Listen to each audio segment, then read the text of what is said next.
Okay, thank you so much for coming on the road with Sika. Thank you very much. It's a pleasure. It's always weird when I'm on the other side of the interviewing chair, so I'll try my best to behave. I look forward to that.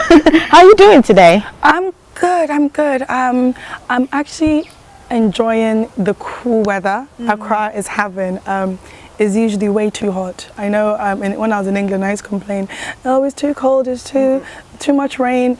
Now, you know, when you get the rain, it's like, oh. So, yeah. And now I'm loving it as well because I was expecting it to be hot. But I've been craving for the sunshine though because it's too cold in London now. So, you see, human beings are never happy. Never happy. Can tell you're still enjoying the success of Beast of No Nation. Oh yeah, Beast of No Nation was an amazing project. I mean, right from the onset, when I got the call that the project was coming and, you know, getting the chance to audition, getting the call that yes, I've been, you know, chosen for the mother role.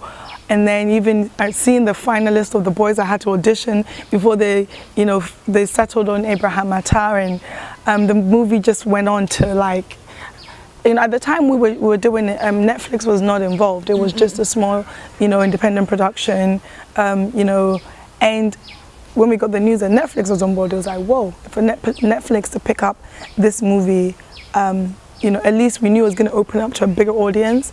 And I'm glad because literally I think it's been such a successful film, and I'm so happy for all the young people, but especially Abraham, who's, you know, doing amazing things. And, you know, I'm praying he goes on and, you know, to do more amazing things. And some of the other young boys like Emmanuel, who also plays Striker, and little Emmanuel, Imagination TV. But I'm really happy I was involved in the project. Who is responsible for this thing?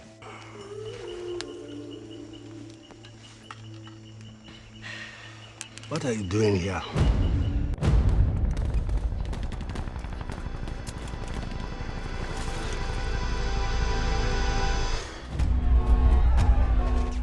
How was it like working with Abraham Attar? You know what? He was, at the time, I mean, he was like a little, he was a little boy. Most of the kids were little children the time we were doing the movie. But one thing I loved about him, he was very confident.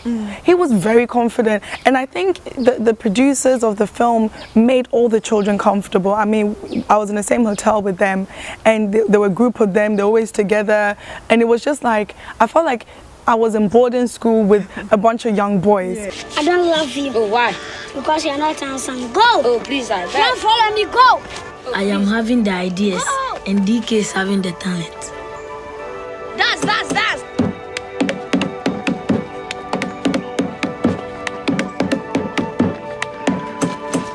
Kung Fu!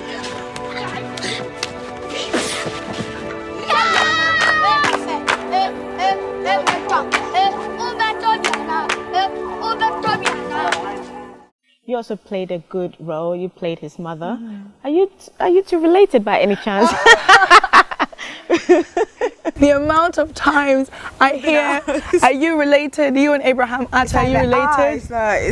There's too much resemblance. Call it good casting. I think Kerry Fukunaga and, you know, the casting team, good casting. I remember when we got the cast, I'm like, wow, he actually looks like Kobin Assam, who plays the father, and he looks a bit like me. So I remember before the movie came out and I was tweeting and Instagramming his pictures, like, look out for this young man. Everybody's like, Amma, that's your son. Is he your brother? Is he your, like, people, you know, couldn't believe that we're not related in any way, shape or form.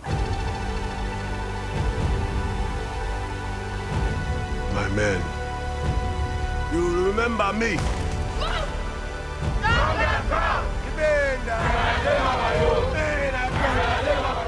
And oh my goodness, you acted with Idris Elba, one of the, you know, one of the actors, good actors out there. Well, Idris and I did not have any scenes together though. Yeah, absolutely, but yes, we were on set together. You were on set with him. How was it like?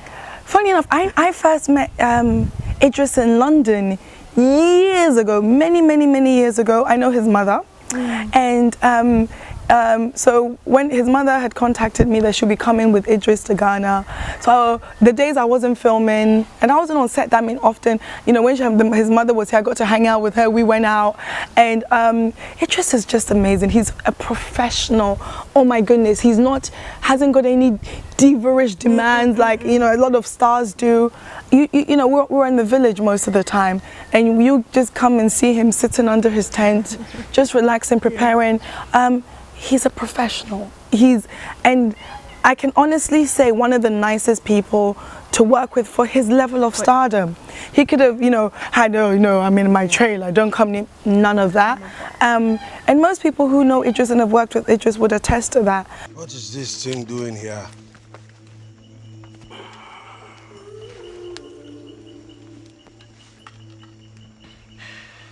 What are you doing here? Now, what are they calling you? Besides yourself, obviously, you can tell, look at how Abraham Atta is gone far and people know him in Hollywood now. Clearly there's talent in Ghana, without a doubt. There's talent, but it's unearthing that talent. I mean, this is the thing. How often are we going to get a huge production that's going to come onto the continent of, you know, Africa, whether it's Ghana, Nigeria, Sierra Leone, wherever, and, you know, before amazing talent can be taken to the world. Yes, we have, you know, different film industries, Nollywood, the Ghanaian film industry. Everybody has they add wood to it, you know. And I think for many years, there's been amazing filmmakers and talent that have been doing amazing films. I'm just hoping for the time when films produced by Ghanaians fully and or whatever gets to go out into the world. And I know there's amazing filmmakers doing that, they're little by little, but investment and it's not as much. So I mean, Abraham was just like most of the other boys walking around one day and they got to be in that particular project. There's a lot more walking around in the markets, in the schools, wherever. You know, must it take an international production for them to be seen? Because how many would come? Exactly. So I'm praying that our film industry keeps improving and that, you know, it goes onto the world stage more and more, so that we can get more and more Abraham Attas, you know, because there's many more. And it was shot in Ghana as well, which is unbelievable. Yes. Why is it unbelievable? Not in a bad way. You know, most of the time people want to go abroad and shoot and stuff like that, but everything was shot in Ghana, wasn't it? Shot. Yeah. I think a few scenes, pickup scenes for the forest. They did some pickup scenes in Brazil. Yeah. But I mean, literally, the majority of the film, over 90-something%, was shot in Ghana. Yeah. The film was, you know, is set in an African country, and I know they thought about filming either Nigeria or Ghana. Even Kenya was in the mix, but they settled on Ghana, and I think Idris had a lot to do with it because that is his motherland, and you know, he'd wanted to do that, and I'm glad they were able to do that. All of you that have seen your family killed, you now have something that stands for you. It has put the weapons of this war back in your hands of you, the young, the powerful. I'm a good follower, sir. Have you got any projects coming up? Yes, there's a few projects. Okay, so there's another movie which I'm involved in called The Cursed Ones, and I play the mother of another young actress everybody needs to look out for. Her name is Ophelia Dijonu. Amazing. The amount I'm so happy I get to work with talented people. You know, Joseph Ottisman is also another young man in that film, about a young child in a small West African village being accused of being a witch. Now you hear often of you know, oh, this child is a witch, and by any means somebody claims they're a witch, and they're subjected to huge forms of abuse. And the movie is based on real life events of, you know, things which happen to young people, and that film got 13 nominations at the African Movie Academy Awards, the most for this year, and it's been doing the rounds. It won the best humanitarian film at the Helsinki Film Festival. I've been nominated for Best Supporting Actress at the Golden Movie Awards, and it's literally doing the rounds. It's just been screened in Germany, it's been to New York, it's literally Atlanta Film Festival, it's literally making the rounds. That's very good. Starring Jimmy Jean-Louis, Oris is another amazing actor, directed by Ghanaian Nana Abebrese. And so yeah, I'm always so blessed and happy the kind of projects I get to do. Yeah. I get to do films that stand, you know, go out to festivals, but I like films which has a message. You know, I'm an actor, I can, you know, play all the fun roles, and and when I get to do that, it's fun. But I like the fact that I want films that, you know, somebody can watch and their life can be impacted, and that's very important to me. My fiance is in prison because of you. We're supposed to get married this year.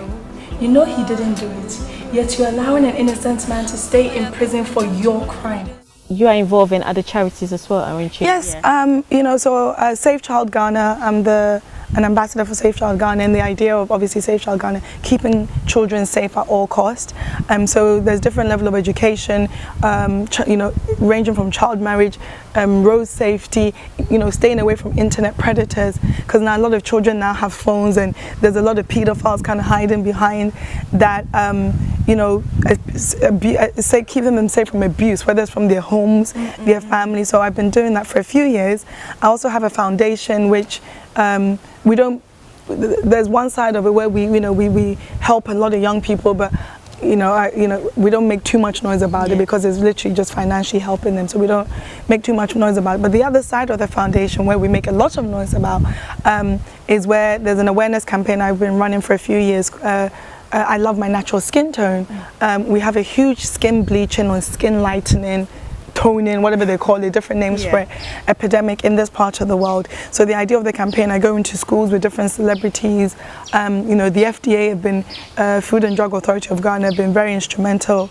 You know, later on they contacted me, and just getting people to embrace the natural skin color you are, whether you're dark as whatever, or you're the lightest, just not, you know, getting involved with skin bleaching and skin lightening, and knowing that, look, I'm me, and you know, my skin color, I think there's so much beauty in different shades. Oh yes. And people don't believe that enough. People think if they're not light skinned, their self-worth is not good, and people even look down on people who have darker skin. And when I moved to Ghana, it used to worry me, like, why am I in Ghana and coming from England and seeing that my skin complexion is looked down upon? Ridiculous. So it's but I've realized there's a lot of education that still needs to be had. A lot of low self-esteem. There is a preference for lighter skin. So we target mostly the young people, but that if we can instill in them that, look, this person is very light, this one is albino, this one is very dark. It doesn't matter. We're all beautiful with our different skin tones, and it's ongoing. We make a lot of noise about it.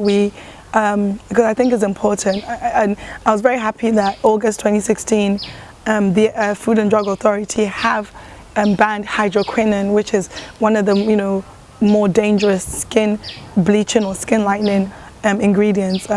So, you know, happy about that. As a great actress yourself, coming from London to Ghana, what advice would you give to those that want to come here to? It's interesting, the amount of people I've met over the last few years who are in Ghana, they're like, Amma, when I heard about what you were doing, I moved to Ghana because of you, or because, and I was like, huh? What?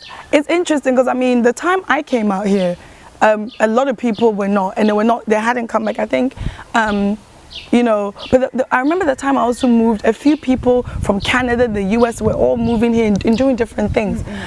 You know, people in business, banking, you know, so many different aspects, media.